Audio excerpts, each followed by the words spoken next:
So everybody asked the question, well, should you be inhaling through the mouth, exhaling through the mouth, inhaling through the nose, exhaling through the nose? One thing that we really know, and James Nestor has done an amazing job with his book Breath that came out, I guess it's now been like 2 or 3 years, which is bizarre to me to think it's been out that long. But it was a New York Times bestseller where one of the key components he said is that nasal breathing is absolutely going to be the best method from a physiological perspective to enhance better stress resiliency and is more associated, obviously, with functional breathing.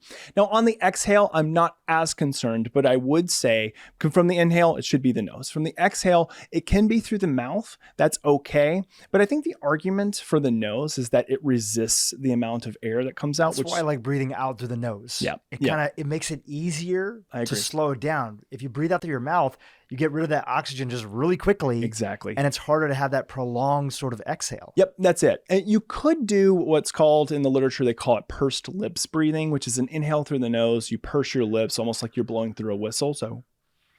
And that will restrict. I like nose. It feels more natural to me because throughout my day, like I'm not breathing in through my nose, out through my mouth. It's not a natural process.